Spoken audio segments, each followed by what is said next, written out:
Hey guys, what's going on? Amy Rose here, and today I want to talk about Gorl World.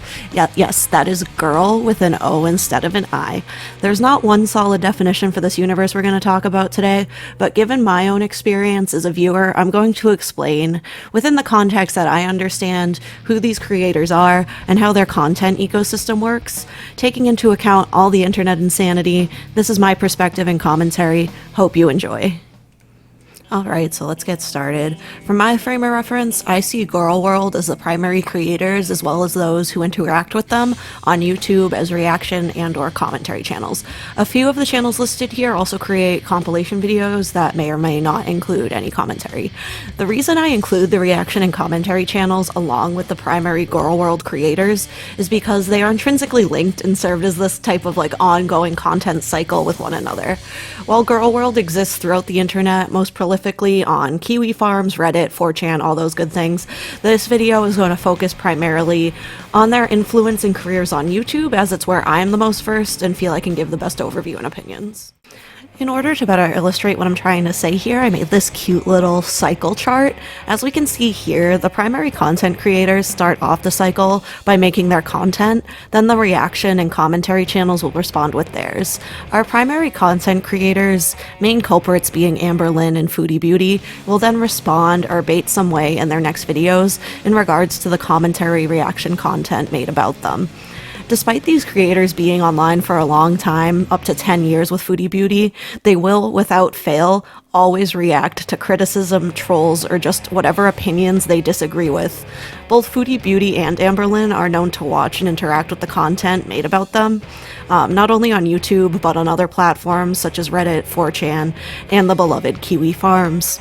You'd think that as a controversial content creator whose full-time job it is to be online, you would eventually learn not to feed into, read, or react to these criticisms and this type of content. But Amberlynn and Foodie Beauty never learn, which is undoubtedly part of their charm. Plus, if they did, it would kill this amazing content creation cycle everyone has developed over the years. As we start off talking about the girls of Gorl World, we're gonna start with LifeByJen, real name Jennifer Gwen Ann Armstrong, and we're starting with her because she's a now deceased creator, and you might think, hey, Amy, it's not cool to talk about the dead or put them in drama content or whatever, but I kind of disagree, and I'm also not going to be speaking too ill about her. I'm simply commenting on and talking about the content she shared on YouTube. It's still posted to YouTube, and it seemed that she was willing to share with the world. So the reason we're talking about her, even though she's not an active player anymore, is because her influence amongst these other creators we're going to talk about is notable, and she serves as an example of where some of these other girls are headed if they don't make changes with their lifestyles. Jennifer was born in 1975 and appears to have started her YouTube in 2012. At least this is when her oldest video that's still up was posted. She started with a really similar story to many of those who struggle with weight issues. A rough childhood and early adulthood caused her trauma, which led to the mental health issues that caused her to eat. She started her channel seeking a new way to be held accountable and to find some community, as she was alone with her cats in her apartment after her enabling mother had passed away. Throughout her documented journey, she struggled with her health, weight, and relationships. She met her boyfriend, who became her fiancé, online, and ended up having him move in with her. He struggled with his own addiction, and this caused additional difficulties for Jen as he would turn to alcohol and not always be the partner she needed.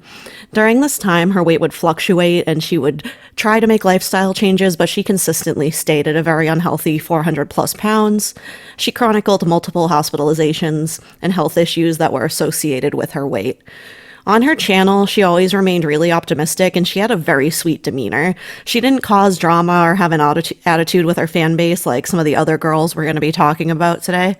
However, she did seem to be in denial about her situation, and despite her protests that she wanted to live and not die young, long term she was unable to make the changes needed to save her life. She posted her last video on May 14th, 2022, stating she was hospitalized again but was remaining hopeful about getting better and going home soon. Her obituary states she passed away on September 10th, 2022. Not much is known about her exact cause of death and what became of her fiancé Gene, but it can be easily assumed her death was related to her weight and all the health issues that came along with it. MrSnowflake did a series on Jen that goes way more into depth on her life and final years she shared on YouTube. Much as he did, I wanted to cover Jen and hope she may serve as a warning for these types of YouTubers who are seemingly not able to pursue recovery. I highly recommend checking out MrSnowflake's docuseries on Jen if you want to know more about her story and time on YouTube. Big shout out to him. All of his videos that I reference will be linked in the description. He does a great job with his docuseries. The next girl we're going to talk about is Eugenia Cooney. Now, she is arguably one of the most popular, influential, and well-known girls that we're going to talk about, both for her online social media reach and her offline reach and controversies as well. Eugenia is a bit different from the other girls we're talking about in this video, as she represents the opposite end of the spectrum when it comes to disordered eating. In the past year, Eugenia has stirred up a lot of controversy, even reaching mainstream media outlets, but what makes her so controversial? Let's talk about it. Eugenia Cooney was born in 1994, and she's been on the internet since the early days of scene in emo MySpace. Eugenia and I are around the same age, and I do remember seeing her and the controversy surrounding her, dating all the way back to like 2008. Being in scene and emo spaces online basically assures Eugenia would be present somewhere. Her images were consistently reposted on DeviantArt, Tumblr, and other platforms of the era that I spent way too many hours on as a kid. Her skinny appearance caused a lot of hate, but also a lot of support garnered from the pro-Anna communities and other teens who wished that they could look like her and get her slim appearance. However, this controversy didn't escape the internet until this most recent year or so. Her appearance has continued to decline despite her seeking recovery and doing a documentary with Shane Dawson 4 years ago, in which she appeared with a fuller face and looking much healthier and just more alive. The last year, however, has seen a really dramatic decline in her health, as illustrated by her concerning appearance. So yes, I was like dealing with an eating disorder. As for like, I guess like labels with things like that, I guess like something that I've also kind of learned going through it and seeing like other people that were like also there, that even though like a lot of people can be like dealing with eating disorders, that like each person's story and each person's like experience with it can be like really different and really like individual. People, I guess like before, there kind of would be like times where I guess I realized like, hey, like I'm not like eating enough. I really probably should be taking better care of myself. And like I would have people like my mom especially, and like my family and my parents and everything, that would be like, you really should be like, you know, taking care of yourself better and like eating more, and you know, like would be like bringing that up to me. And obviously the internet, there was a lot of people talking about that. Now, the Eugenia we see here in these clips is worlds away from where we are today, and I want to have this be taken note of.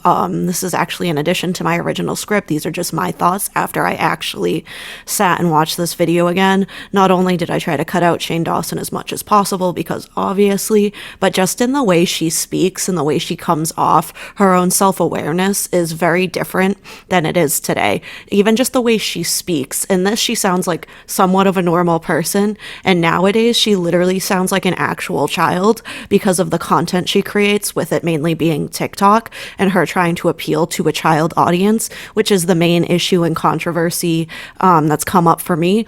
And also I would like to add an editor's note that it's not just the last year or so that's seen like mainstream controversy with her. There's been petitions to try to get her deplatformed and things like that for a long time now, starting about 4 or 5 years ago. Within the most recent year, because she's looked so bad, is when it's really taken off, and a lot of other commentary creators and mainstream media outlets have spoken about her. So with that little editor's note being said, let's continue with the scheduled script and programming here. Eugenia's main current controversy lies in her content being intentionally created to appeal to children and other vulnerable audiences. Internet users and concerned parents have called for her to be deplatformed, as she is directly influencing younger audiences on TikTok. The argument here lies on kind of where that line of freedom of speech and non-discrimination is, and where she should be allowed to profit off of her illness. Eugenia was recently age restricted on TikTok, which is her primary source of income and current social media platform of choice, and this has caused her to revamp her social media image. She intentionally used to wear really revealing clothing, including lingerie, cosplays, and other costumes that would show off her small frame as much as possible. But since her age restriction, she's wearing baggier clothes that cover her up more. She also deleted a lot of her YouTube content. You can see on this chart here, she deleted millions and millions and millions of views. These were all garnered when YouTube was her platform of choice, and she used to get a lot of views on there. As of the writing of this video, her YouTube's pretty dead, despite it being what launched her to widespread fame initially. Another big issue with her content is that Eugenia continues to project that she is healthy, takes care of herself, and has no health issues. I can't stand this. This is the main issue for me. At least with the other creators we're talking about today, they'll readily admit that their lifestyles are unhealthy or due to mental health issues, and that they want to do something to change it. Whether or not they actually do is a different story. I find Eugenia's content personally unwatchable due to this little girl persona and voice she puts on, as well as her blatant denial about her health issues that we're all slowly watching kill her, let's be honest. I'm a huge advocate for those who have mental health issues having a platform, but not to lie to children about what is going on with them.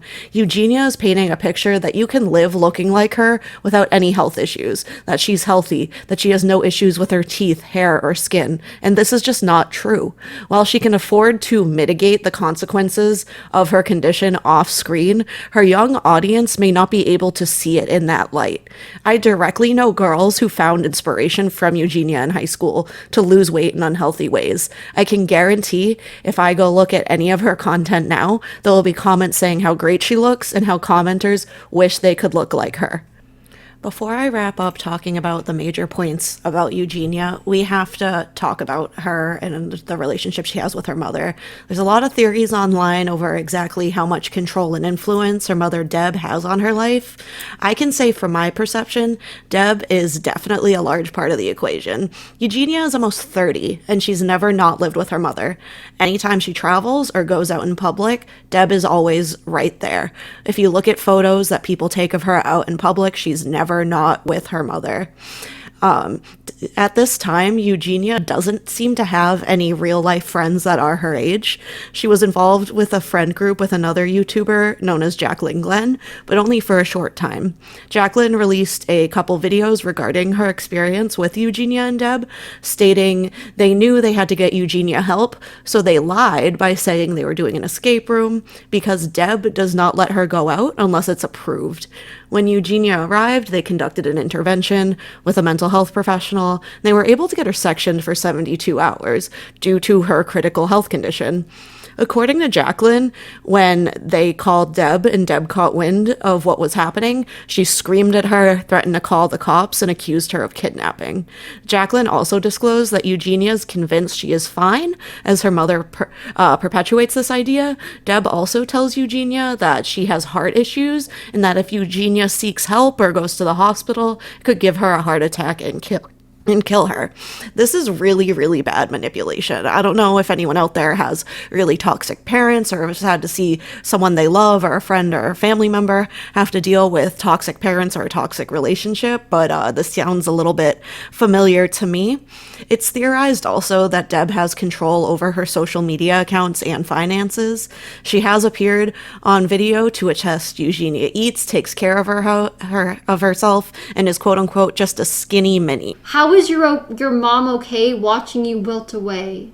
She's not. My mom lives with me. She knows that I'm fine. I know she eats. She takes good care of herself. Exactly. See?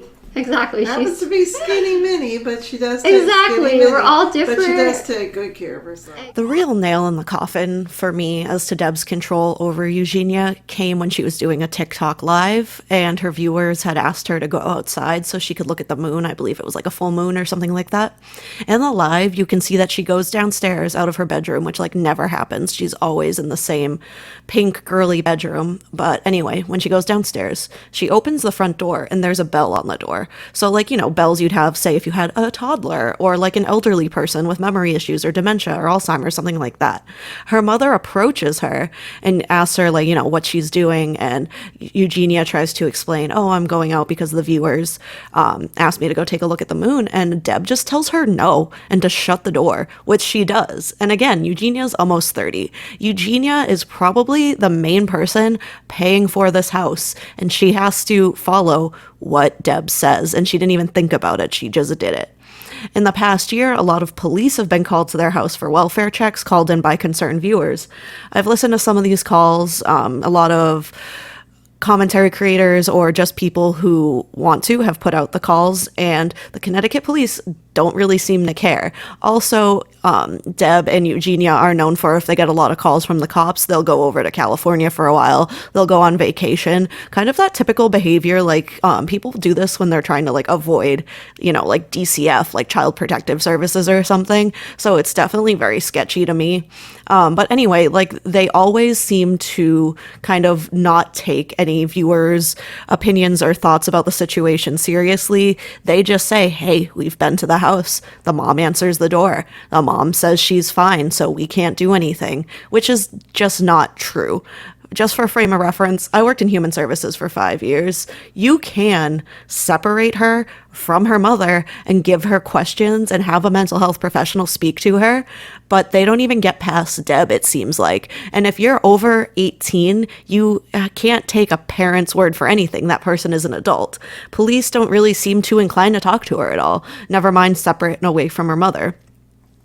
This situation is hard, especially as someone who's known about Eugenia's struggles for so long. While I don't engage with her content due to it being basically insufferable and meant for children to gift her things on TikTok, it is upsetting to continue to see her getting worse. And for those around her who are supposed to love and care about her, watch her die and use her for money. I hope Eugenia gets out of that house, that pink bedroom, and away from Deb.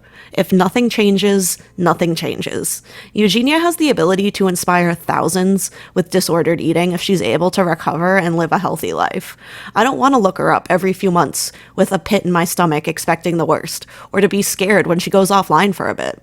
I am hopeful for the day she admits her illness and seeks recovery, but at this point, I'm honestly not betting on it, sadly.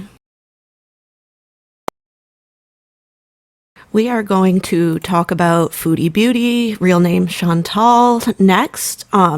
She is a 40-year-old Canadian YouTuber. She initially started YouTube in 2016 with hopes of being a makeup and clothing kind of lifestyle channel. She came off initially as shy and mild-mannered in those videos. However, she found upon posting her first mukbang that she was able to get many more viewers from her eating content than she ever garnered from those makeup tutorials and clothing hauls. She further gained views posting vlogs about her day-to-day life, doing story times, which were a very popular format at this time. These would include some really weird dating and sex stories, and really showcased her crude, I don't care, I'll talk about whatever I want attitude. This also featured whoever was in her life at the moment. This could be whoever she was dating as well. A fan favorite, Pete's, who was shifted from best friend to boyfriend back to best friend, appeared a lot in her early videos and still finds his way back every now and again. I personally find Chantal, at least in this era, to be one of the more interesting and entertaining girls in the Gorl World due to how willing she is to tell it like it is and just embarrass herself telling stories about her own disastrous dating and hookups. She is also the quickest every single time to pick fights with and criticize her own audience, which is a staple of her channel to this day. She is always complaining about her own audience and the people reacting to her and the people talking about her. She cannot help herself. Present day Chantal is much more fake and reserved when it comes to her content, not her talking badly about her viewers and content creators. She still does that all the time.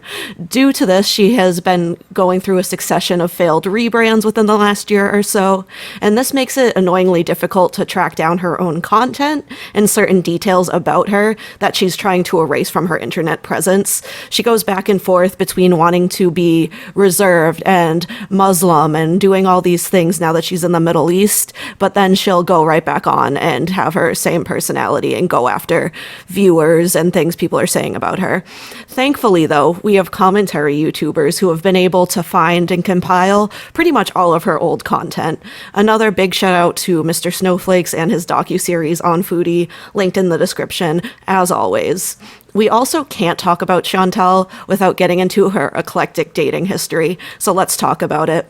I feel these relationships and their collateral damage are what she has become the most notorious for, especially recently. There's always some drama with who she is talking to. She always chooses wrong, and she always makes her own drama. When she first started YouTube, she was in the most, quote-unquote normal relationship we are ever going to see her in. She was dating her boyfriend BB at this time. They were together for 7 years, having met online on Plenty of Fish. Trouble was visible in her videos, though, as he would be caught in the background, or sometimes even directly on camera, just seeing Ming very disinterested and looking like he wished he was literally anywhere else. BB did not seem amused by Chantal's changing demeanor and lifestyle that was coming along with her YouTube persona. Chantal was exes with Pete's by this time, and she remained best friends with him throughout her relationship with BB, another stress point for their relationship. Given that we have more characters to go over, you can rightfully assume that Chantal and BB do not stay together. Fans weren't bothered by this breakup, as Pete's had quickly become a favorite due to how real he came off on camera. He seemed comfortable with Chantal's behavior and can be argued to be one of her more direct perfect matches due to how unbothered he is by what goes on around him and due to Chantal. I think trolls also find him relatable because he definitely gives off that Discord Reddit mod vibe when it comes to his looks. So in these early in the Chantal timeline relationships, Pete's and BB, which we just spoke about, Chantal admitted to cheating on both with multiple men due to being a self-admitted quote-unquote attention whore. While BB did not stick around when she cheated on him, or at least once he found out, Pete's was more than willing to stick it out. And additionally, Chantal admitted BB had always wanted a family, and this was not something that was on the table for Chantal due to her obesity and the health difficulties that came along with it. After the breakup, Chantal moved back in with Pete's just as roommates, according to her at that time. The next really notable, horrible relationship she found herself in featured someone who simply started off as the Egyptian man, or later Dom. These girls always give these odd names to who they're dating, thinking somehow people aren't going to find out who they are, which, let's be real, if you have a whole Kiwi Farms thing dedicated to you, people are going to find out who these people are regardless of what you call them. Anyway, she met him online and things got hot and heavy, literally, very quickly between them. During her infamous story time, she spoke about how intense he was and that he liked to be rough, further specifying the specific BDSM acts they would engage in, despite her not particularly liking them. But wait, it gets worse. Big surprise. It came out eventually that this man was named Nadar, and Chantal would feature him in some of her vlogs and lifestyle content. Chantal would tell her audience that he offered her cocaine and a pipe to smoke with an unknown substance in it, both of which she gladly accepted and did, followed by Molly, or MDMA, whatever you want to call it, on another occasion. Before we know it, she's coming on camera and stating she is addicted to cocaine. Despite all the negative things going on with this guy, Chantal continued to pursue a relationship with him. They seemed to argue a lot, and at a certain point, Nadar started seeing someone else seriously. Chantal would talk to her audience about how this bothered her, but it was revealed that behind the scenes, she was spending time with both of them, and even engaged in some activity at Nadar's prompting. It is also theorized that throughout this relationship, Chantal was giving Nadar money and buying him gifts, seemingly as an incentive to continue spending time with her. Things hit a boiling point when Chantal accused Nadar of some non-consensual things. Chantal later took back her account of events. She did go to file a report, but then took it back.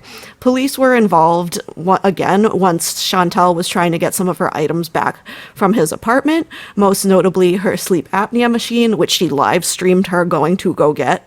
After this, Nadar and his new love interest stopped engaging with Chantal in person, although they are known to continue to stir the pot online occasionally regarding Nadar's time with Chantal or just their input on whatever her drama is.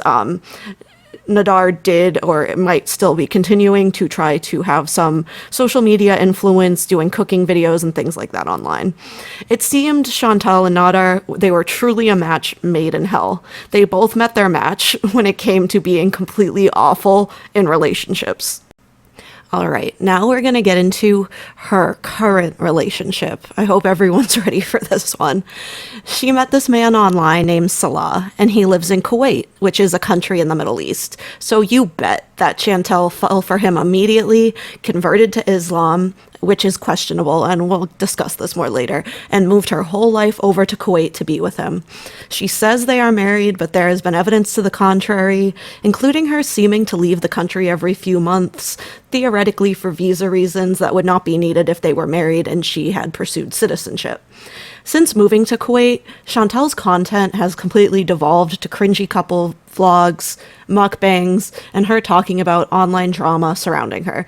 Despite being a Muslim and not wanting to be vindictive and continue to engage in this online hate and discourse, she has yet to do this as she continues to pester her audience and her trolls on a regular basis, proving that they truly do live rent-free in her head despite all of her years on this platform. The most drama that has been around Chantal happened this past year when she left Kuwait in order to go back to Canada to visit family and pursue some medical treatments. Please note that throughout this whole time, Chantal has continued to binge eat and gain weight. With her hitting 40 this year, it is more and more evident the toll this lifestyle has been having on her health and overall ability to function. Chantal's followers are lovingly referred to as Beezers within her community. While Chantal was in Canada, one of these Beezers/trolls reached out to her husband in an attempt to see if he would take the bait and cheat on Chantal. And guess what? We're talking about it, so he did.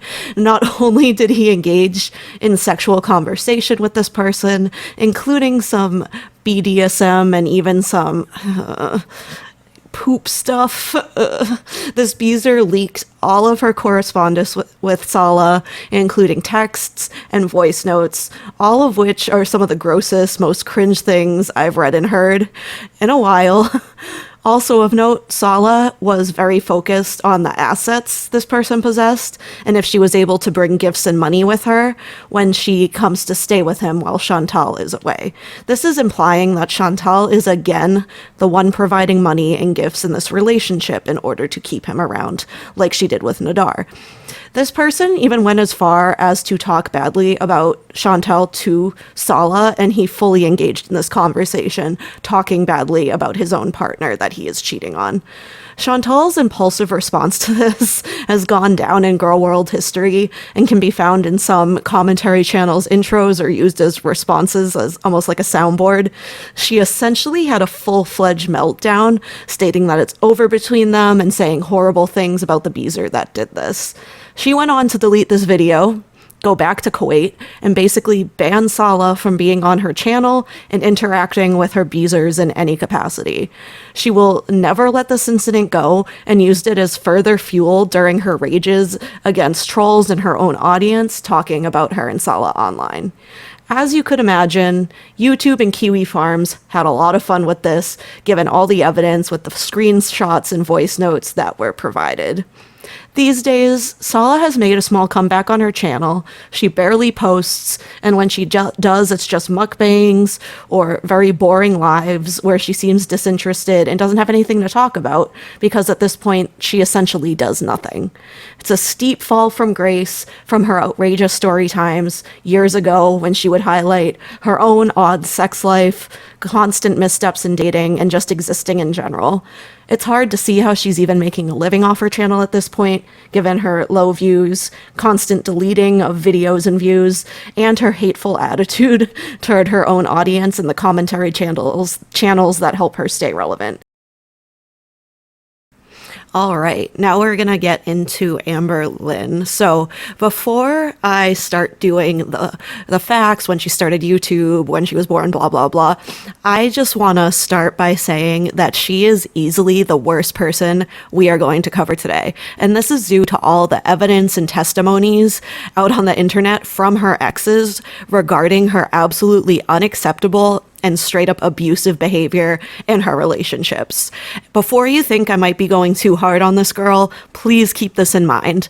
I do not have empathy for abusers, so my tolerance for her behavior and constant lying is much lower than it has been for the other girls we talked about in this video. She's also the one I'm most well versed on, as for whatever reason, I find all of the craziness in her world and what she keeps doing so interesting. All right, now let's get into it. Amberlynn Reid is an American YouTuber who was born in 1990, making her 32 years old as the writing of this video. She's been on YouTube for 10 years and started by posting as a way to hold her accountable throughout her weight loss journey. Her first videos featured her diet, workouts, and content showing her girlfriend at the time, Crystal. Amber is very well known for her different eras, which occur during her variety of long-term relationships. Amber identifies as a lesbian and is one of those girls that absolutely has to be in a relationship to find any type of meaning in her life. She just hops from long-term relationship to long-term relationship. Historically, throughout the last 10 years, she's always been in one of these relationships, one after another, even starting new relationships before ending current ones when she knows they are ending. She always makes sure to set herself up with another girl before inevitably being broken up with. So Amber's controversy began once she had made her way through a few of these relationships, and some of her exes revealed what it was like dating her. Her ex Becky spoke a lot about how Amber didn't always feel the need to shower, and how she was completely reliant on Becky as a caretaker throughout their relationship. A lot of commentary channels call her girlfriends her caretakers due to her seeming to need someone to take care of her. Amber refuses to learn how to drive or to take accountability for her own health, so due to these things, she's always leaning on whoever she's dating to drive her around and deal with her health issues.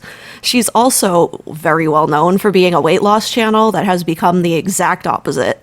Throughout the years, viewers have seen her do nothing but gain weight, with her highest recorded being around 575 pounds when she was with Becky.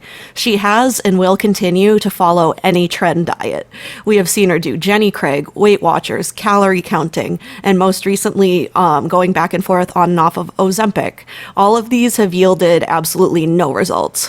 One, because fad diets, just don't work long term. And two, because Amber has an inability to stick with any type of healthy lifestyle change. She goes back and forth on if her channel is a weight loss channel and what her intentions are being on YouTube.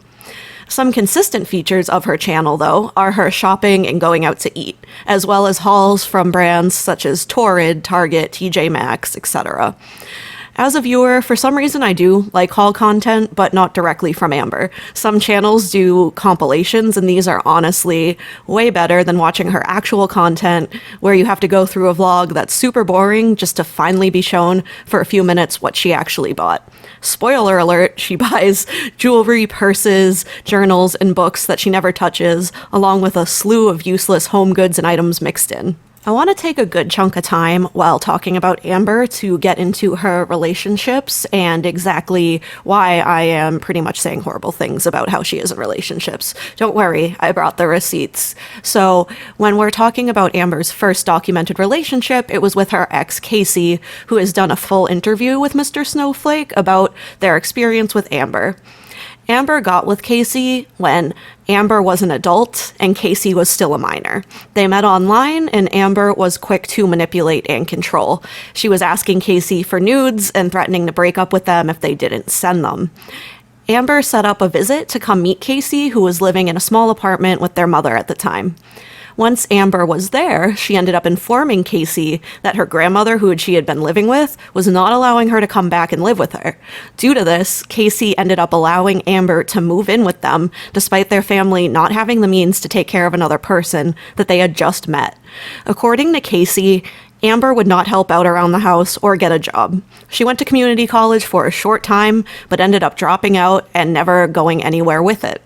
Now, this behavior is one thing, but what really gets horrible is when Casey talks about the abuse Amber brought into their life. I'm not going into detail on all of it. If you're interested, please get the story straight from Casey and Mr. Snowflake's interview with them in the video, Casey's interview, Victims of an Empath, and Amberlynn Reid series, linked in the description with everything else. To be respectful and brief, Casey was subject to physical, sexual, and mental abuse by Amber. To top it off, Casey ended up having to defend themselves years after their relationship ended because Amber went on her growing YouTube channel to claim that she was the one who was abused in the relationship. This got back to Casey as people in their life had seen Amber's video. In the years after the relationship ended, Amber would also say disrespectful things about Casey's gender identity and transition. Casey wound up transitioning to living as a male. I've been using they, them pronouns just due to the shifting timeline from back when they were with Amber to present to make it easier for myself and to be respectful of their identity during these varying timelines. Amber would talk about how she was not attracted to girls who were masculine and how weird and unattractive she thought it was that Casey would wrap her chest and act like a guy. Their relationship ended as Amber wound up meeting a new girl online amidst growing tensions at Casey's house and in their relationship. Amber and Casey ended things, and she immediately moved in with Crystal and her parents. Let's get into talking about Crystal now. Crystal has never spoken about her experience with Amber and does insist on her privacy regarding this matter and her overall internet presence. Amber put Crystal on her channel despite her being noticeably uncomfortable as Amber was showing off their life and day-to-day whatever they did. Crystal's parents, given a sob story by Amber about her childhood in foster care and her previous quote-unquote abusive relationship, did everything they could to take care of Amber, despite Amber being an adult at this time. They did not charge her rent and gave her an allowance to spend on whatever she wanted. Crystal's family was in a much better financial situation than Casey's, and in my opinion, this was a big draw for her to leave Casey and go over to be with Crystal. This was the most stability Amber had ever had, and Crystal's parents were stable and financially able to support her in any way they could. During this time, she was able to diet and lose 89 pounds while she lived there, but this loss did not stick, and she grew bigger and bigger throughout the years, as we know. Casey also stated in their interview that Amber had admitted to them that she had become physical with Crystal before. After a certain point, Crystal had had enough and broke up with Amber. Crystal's family allowed her to stay living with them as she figured out what she was going to do next. Amber stayed close friends with Crystal and even helped set her up with a new girlfriend. Within 2 months, Amber had met a new girl online named Destiny, which prompted her to move out of Crystal's house and to Florida to be with her. Now we're going to get into her time with Destiny. When Amber got together with Destiny, she was fully entrenched in her YouTube channel and appeared to be focusing on it much more than ever before. When she and Destiny first got together, it seemed like things were going well. Destiny was very outgoing and more than happy to be featured in Amber's content. Destiny even helped Amber to get a job working with her at a senior care center. A fun story around this is that during this time, Amber was telling her audience she was working full-time, sometimes even taking extra shifts and working doubles. Turns out she was only ever working part-time and was not able to keep this job long-term. Thankfully for Amber, her YouTube revenue began to pick up, and she was able to survive off of her YouTube paycheck. It is well known the majority of her subscribers are hate-watching or just are generally not supportive, as we've seen her promise things, lie, and fail at weight loss so many times over the years. The drama between Amber and Destiny is minimal compared to what is out there regarding Casey and Crystal. During their relationship, it is of note that Destiny's health got noticeably worse. Amber's weight gain and unhealthy lifestyle directly rubbed off onto Destiny. This is something we're going to see in her next relationship with Becky as well. In the end, Destiny broke up with Amber, so she immediately went and found Becky. In Gorl World, Becky is seen as going through the worst time with Amber. Not only did Amber reach her highest weight of 575 pounds while with her, she needed to be taken care of in certain ways that Becky was now responsible for. Becky admitted after their relationship had ended that for a period of time, Amber was not showering and needed help using the bathroom, and I think we all know what that means when I say it. Becky's level of patience was next level throughout this relationship. She was there taking care of Amber while also dealing with her own health issues that were worsened by her unhealthy lifestyle encouraged by Amber. Becky's mother did pass away during her relationship with Amber, and the content that Amber created during this time period really shows how she could not be bothered by the situation and just wanted Becky to be spending time with her instead of her family. Amber even discouraged Becky from visiting her mother in the hospital before she passed. You know, just totally normal, loving, supportive girlfriend behavior, am I right?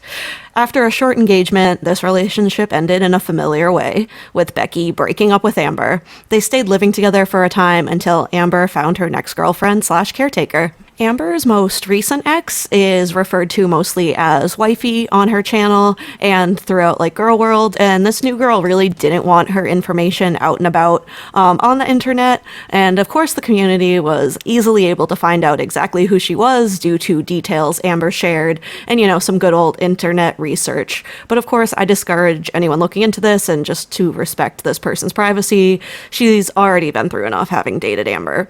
This relationship was relatively short compared to her previous ones. It seems wifey was able to catch on pretty quick that Amber had no intentions of changing or getting better.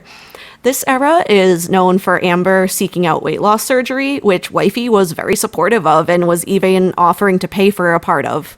Amber talked about this surgery constantly on her vlogs and went as far as to start working with a doctor to prep for this surgery. Amber also tried Ozempic during this time to lose some of that weight, but stopped it due to doctor's recommendation. This is according to her, however, and she is not a reliable narrator, especially when it comes to her health issues. It is theorized she stopped taking it due to it making it so she no longer had the urge to binge eat, which was her only outlet that she has ever had. After her journey of pursuing weight loss surgery, Amber went on her channel stating she is not going through with it because she is not ready. Her relationship with wifey ended shortly after this, with not too many shared details. But like I said previously, I think we all can put together that Amber going back on her plans for surgery may have been a breaking point. Wifey could only wait around for Amber to change for so long, so she got out of there. Now, what happens next is actually kinda crazy. Amber had not been able to find another girlfriend or caretaker for a long amount of time. Due to this, she moved back to her hometown and got her own apartment. She welcomed her mother back into her life and started using her as a caretaker, and she is now the one driving Amber around and coming to visit to help take care of her. Amber has constantly spoken poorly about her mother throughout the years on her channel, stating she was taken away as a child and put into foster care due to her parents having addiction issues. Amber spoke about her mother going to prison and how they were not in contact for a long time. Thankfully, her mother was able to get sober conveniently in time for Amber to move back and need her help. I think her mother probably feels a lot of guilt about Amber's childhood and what she was put through, so now she is more than willing to help enable Amber by driving her around and constantly going out to eat with her. Now that her main side character is her mother, her vlogs consist of her doing chores around the house, going shopping, going out to eat at different restaurants, and going to bingo with her mom. Having her mother back in the picture really highlights how addictive behavior can run in families and look different from person to person. Her mother, like her exes, had gained a noticeable amount of weight since Amber had come back into her life, and I can only hope that Amber's food addiction does not trigger her mother's addiction that she is in active recovery from. As of the writing of this script, Amber is back off Ozempic, and she is still going out to eat. She's facing health issues that she is making out to be serious, but who knows at this point.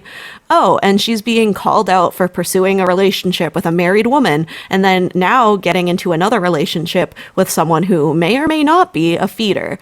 I'll probably make a whole video on this situation soon, because it's its whole own crazy thing, but this happened as I was finishing up the writing for this video, so I didn't want to have that thrown in here too much. This video is already long enough.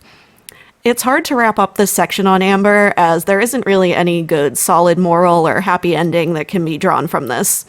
Similar to Foodie Beauty, Amber's views and engagement on her channel aren't looking that good. The new drama has boosted those up a little bit, so I can't say that. As a viewer and consumer of trash content, I can say this because it was getting boring, and her audience gets sick of seeing the same posting since she moved back to her hometown.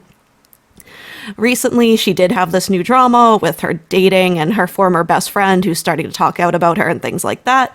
But as I stated in the beginning, Amber is manipulative and proven to be abusive in her relationships. I find it upsetting she hasn't been held more accountable for this. I do understand why, though. It's because the majority of her viewers are not rooting for her and think she is a horrible person. So when it comes out over and over again that she is a horrible person in her relationships, no one is surprised or outraged. It's just another seemingly fitting part of Amber's life that we have all been watching go downhill since she's been showing it to us on YouTube. So after all of that, what's the point? Why is this video titled The Sad State of Gorl World? Well, because all these girls are just sad. All of them are caught in a cycle of lies, manipulation, and a path that will eventually lead to an early death due to their lifestyle choices. These content creators may preach their intentions of getting better, or in Eugenia's case, straight up deny they need to, and this is leading all of them absolutely nowhere. No new exciting content, no good relationships with their audience and communities or in their personal lives, and no positive influence to say they've left on the world. I do want to clarify, I am not calling commentary or reaction channels sad, as I am essentially doing the exact same thing. We are simply reacting to the content that is being delivered to us by these public figures who are choosing to share this content with the internet. As professional content creators, they know themselves and their content will be spoken about. I'm also thankful to commentary and reaction channels as I watch them over these girls themselves due to how unwatchable and boring a lot of their content has been.